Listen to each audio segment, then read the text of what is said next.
Nous sommes en direct de la salle des pas perdus, à quelques mètres de l'hémicycle où vient de s'achever cette séance de questions d'actualité largement consacrée à l'attaque terroriste perpétrée à Arras qui a fait une victime, un professeur de français tué lâchement par un fichier radicalisé S. Alors on va évidemment revenir sur cette actualité assez chargée ici au Parlement cet après-midi avec Stéphanie Despierres, Elsa Mondingava et Marco Pommier. Et puis sur ce plateau avec mes invités, le face-à-face, Pierre-Alexandre Anglade, bonjour, député Renaissance des Français de l'étranger, et Philippe Ballard, bonjour, vous êtes député Rassemblement National de l'Oise. Stéphanie Despierres, on vous retrouve donc pour le compte-rendu de cette séance que vous avez suivie depuis les tribunes de l'hémicycle de l'Assemblée nationale.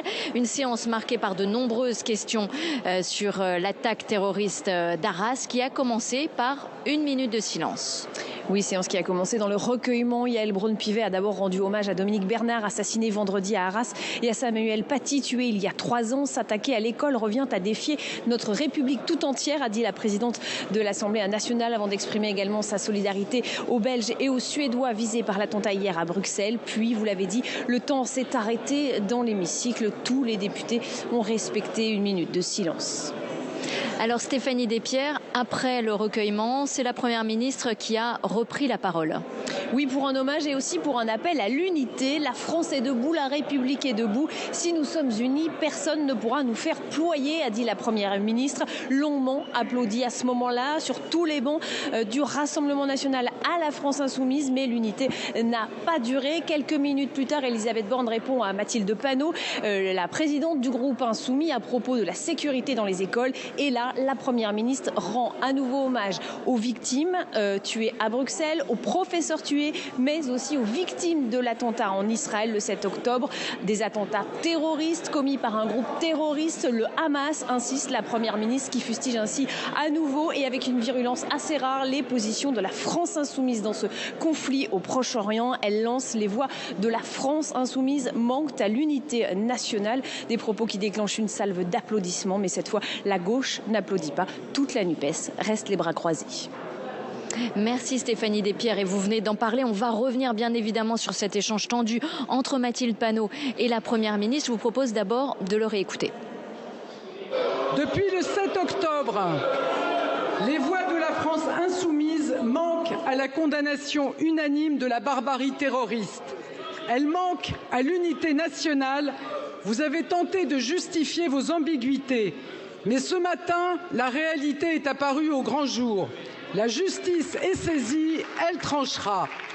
Mais en entendant ces propos, je pense à ces jeunes tués lors d'une fête, je pense à ces massacres dans les kibboutz de Be'eri et de Kfar Aza, je pense à ces femmes, ces hommes, ces personnes âgées et ces enfants enlevés. Pour vous, ce ne sont pas des actes terroristes. Pour moi, vous vous excluez du champ républicain. Je vous remercie. Philippe Ballard, député Renaissance de l'Oise, vous avez entendu la Première ministre Elisabeth Borne. Est-ce que pour vous, la France insoumise est sortie du champ républicain ? Ça fait longtemps. Ça fait longtemps, mais on a envie de dire en écoutant la Première ministre, enfin, surtout à un moment où en fait Renaissance a tendance à se mélanchoniser, si je puis dire. On en a eu l'illustration jeudi lors de la niche parlementaire du Rassemblement national, où en fait Renaissance s'est alignée sur les votes de la NUPES et notamment de la France insoumise. Alors bon, il est jamais trop tard pour bien faire. Ce livre, c'est peut-être à renvoyer à l'ascenseur, parce qu'on se rappelle qu'en juin 2022, au moment des législatives, face à un potentiel député RN, Renaissance, quand c'était un candidat LFI qui était face au RN, appelait à voter pour la NUPES. Bon, bref, sur ce qui s'est passé aujourd'hui, parce qu'en fait, on ne cite pas le nom de Madame Obono, parce alors, que c'est quand même elle. C'est Danielle Obono, députée La France Insoumise, sur une radio, dans une interview d'une radio ce matin, Sud Radio, a refusé parle de mouvement de résistance et pas de mouvement terroriste.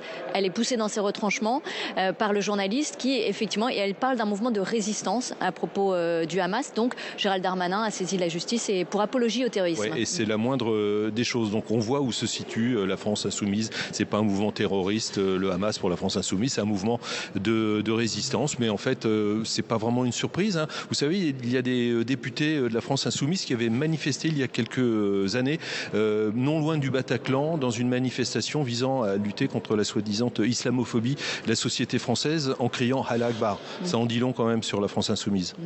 Apologie du terrorisme, c'est véritablement une condamnation qui pourrait arriver à Daniel Obono ? En tout cas, le ministre de l'Intérieur, Gérald Darmanin, a eu raison de saisir le procureur de la République.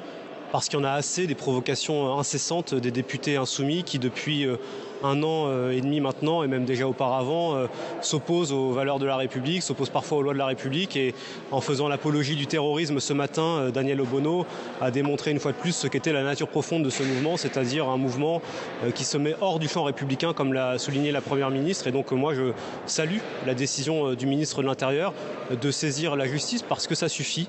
Et on ne peut pas faire comme si ce qui s'est passé en Israël le 7 octobre dernier était un simple fait de résistance de gentils militants palestiniens qui seraient venus lutter pour leurs droits. C'est un acte de terrorisme le plus abject. Ce sont des femmes, des enfants, des bébés, des civils innocents qui ont été les victimes des terroristes du Hamas et il faut condamner cela comme tel. Alors on va vous parler du ministre de l'Intérieur. On va être maintenant en direct avec Sabrina Agresti-Roubache qui est ministre secrétaire d'État chargée de la ville et qui est rattachée au ministère de l'Intérieur donc sous Gérald Darmanin. Elle est à votre micro, Marco Pommier, cours d'honneur.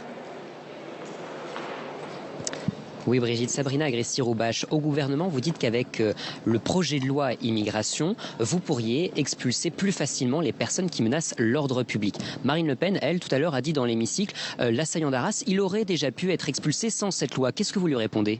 Non, en fait, ce que je réponds, c'est que déjà, Gérald Darmanin n'a pas attendu Marine Le Pen pour anticiper, puisque le texte dont elle parle et la mesure dont elle parle, donc on parle de l'expulsion des mineurs qui sont arrivés avant l'âge de 13 ans en France, qui est le cas de l'assaillant et le terroriste d'Arras.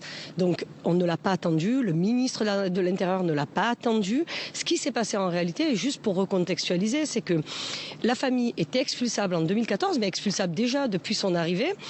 L'État, on a donné raison à l'État, donc la justice a donné raison à l'État et ce sont des associations qui se sont dressées contre une décision de justice rendue plusieurs fois. Donc le problème a été là et donc quand ces associations se sont mobilisées et ont mis toute leur force, donc toute leur énergie pour empêcher l'expulsion de cette famille tchétchène, là, c'est là que le bas blesse. Donc la réalité, c'est qu'il y a une responsabilité aussi, je le pense, du plus profond du plus profond de mon cœur. C'est que bien sûr que les associations ont un travail à faire en amont, sur l'accueil, par exemple, des primo-arrivants, sur leur accompagnement. C'est une évidence. Et la chose que je dis, et de manière très cash, puisqu'on me connaît aussi pour ça, c'est de dire quand une décision de justice est rendue, les associations ne peuvent plus se mobiliser contre les décisions de nos justices. Notre justice est indépendante et nous sommes un État de droit. Et je réponds aussi à Marine Le Pen, encore une fois, que le texte immigration qui arrive, porté par Gérald Darmanin, ne l'a pas attendu, puisque c'est déjà dans les mesures prévues sur la possibilité d'expulser donc les mineurs qui sont arrivés avant l'âge de 13 ans en France, pour éviter justement ce que vous voyez là. Et on parle d'un chiffre, dernier chiffre ministère de l'Intérieur, 4000, ça concerne 4000 personnes. Merci beaucoup Sabrina Agresti-Roubache pour cette réponse. Merci à vous. Merci Marco Pommier. Et on va continuer à parler de ce projet de loi immigration puisque Marine Le Pen a interpellé tout à l'heure dans l'hémicycle la Première ministre Elisabeth Borne qui lui a répondu pour préciser l'action de l'État. Marine Le Pen critiquait l'impuissance du gouvernement. Face aux menaces qui pèsent sur notre pays, nous sommes fermes. Ferme dans la lutte contre le terrorisme et depuis 2017, nous avons accordé des moyens inédits à nos services de renseignement et à notre justice. Des moyens qui ont permis de déjouer 43 attentats depuis 6 ans. Ferme dès le 7 octobre et l'attaque terroriste contre Israël en renforçant la sécurité des lieux sensibles et en procédant à l'interpellation de plus de 100 individus en lien direct avec des actes antisémites ou d'apologie du terrorisme. Ferme et réactif pour la sécurité de nos écoles. Dès vendredi, j'ai rehaussé la posture Vigipirate. La sécurité des écoles a été renforcée et sur décision du président de la République, 7000 militaires ont été mobilisés dans le cadre de l'opération Sentinelle. Et après cet échange, Marine Le Pen s'est immédiatement rendue salle des 4 colonnes pour réagir. Gérald Darmanin n'apportera rien avec sa loi. D'ailleurs, il ne l'a pas modifiée. Il aurait pu tenir compte tout de même des événements qui se sont déroulés pour dire, voilà, nous sommes manifestement pas assez armés. juridiquement. Il ne le fait pas. Donc moi je n'aime pas bien, encore une fois, qu'on instrumentalise un événement pour essayer de vendre une loi qui par ailleurs est invendable parce qu'elle crée en fait une nouvelle filière d'immigration. En tout cas, nous nous y opposerons et nous sommes exprimés, nous avons dit pourquoi.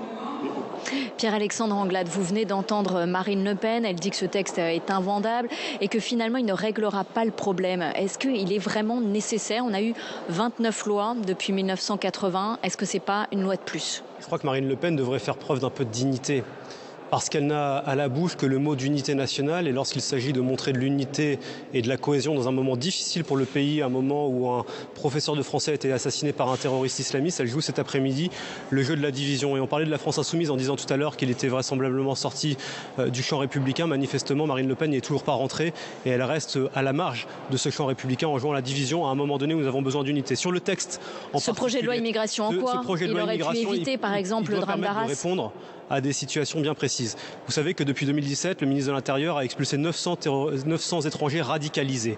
Aujourd'hui, il y a une partie des étrangers radicalisés dans notre pays que l'on ne peut pas expulser parce qu'ils sont arrivés sur le territoire national soit avant leurs 13 ans, soit parce qu'ils sont sur le territoire national depuis plus de 10 ans ou qu'ils sont mariés ou qu'ils ont eu des enfants en France.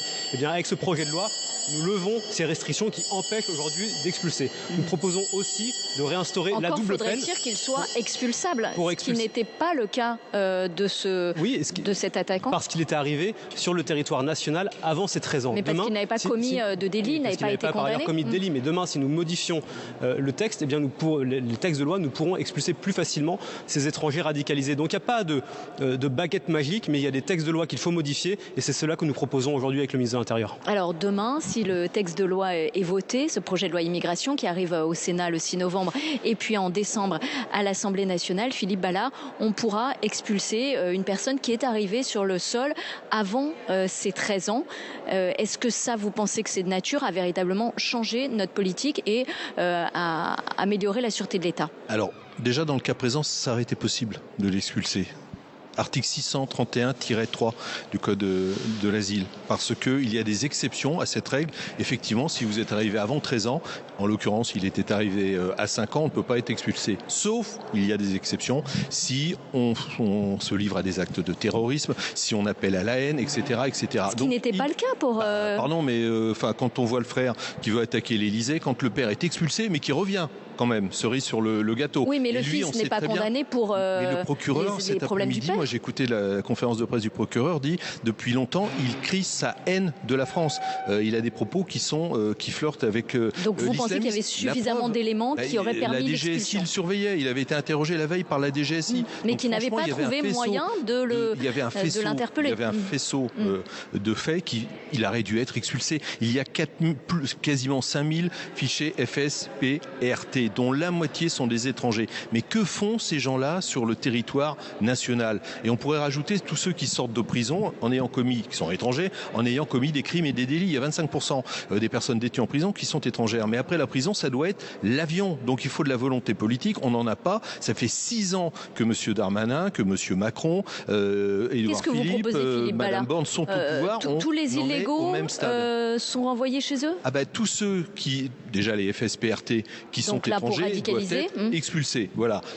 Il y a 120 000 OQTF à l'instant T, là où on se parle, de prononcer en France. Il faut expulser également ces gens-là. Donc l'obligation de quitter le territoire. Voilà. Mais il faut des laissez-passer consulaires. Comment vous les trouvez, vous? Eh bien, c'est le bras de fer avec les pays. Oui, parce qu'on va faire le bras de fer avec ces pays-là. C'est-à-dire, on va voir le pays, l'Algérie, par exemple, parce que là, on est à 0,25% de taux d'exécution des reconduites à la frontière. Plus de visa, zéro visa. Et puis le flux financier public, zéro, terminé. Le flux financier privé, Western Union, etc., on bloque. Et puis on va à Bruxelles, on leur dit, écoutez, la coopération économique avec les pays qui ne veulent pas reprendre leurs ressortissants, c'est zéro. Voilà, le bras de fer, la volonté politique. Pierre-Alexandre Anglade, c'est la solution? Plus de fermeté? Vous pensez que ça pourrait marcher? Je crois que le gouvernement ne manque pas de fermeté et qu'il a démontré depuis 2017 qu'il était capable d'agir pour protéger les Français. Je rappelle qu'il y a 43 attentats qui ont été déjoués par nos services de sécurité intérieure, que près de 900 étrangers radicalisés ont été expulsés et qu'à chaque fois qu'il faut aller faire le bras de fer, comme le dit M. Ballard, avec les pays qui ne veulent pas récupérer leurs ressortissants, on le fait simplement. Dans la réalité des choses, les discussions sont beaucoup plus complexes et donc ça demande de la volonté politique. C'est ce qui se passe aujourd'hui avec le ministre de l'Intérieur et je peux vous assurer que la majorité est déterminée pour soutenir le ministre de l'Intérieur dans le projet de loi Asile-Migration qui pourra, si ces mesures que je présentais à l'instant sont adoptées, changer réellement la réalité des choses pour expulser celles et ceux qui menacent les valeurs de la République. Merci Pierre-Alexandre Anglade, merci Philippe Ballard d'avoir été avec nous sur ce plateau d'LCP. Merci à vous tous de nous avoir suivis. Merci à Elsa Monagava, Stéphanie Despierres et Marco Pommier qui nous ont accompagnés tout au long de cette émission. Restez bien évidemment sur la chaîne parlementaire.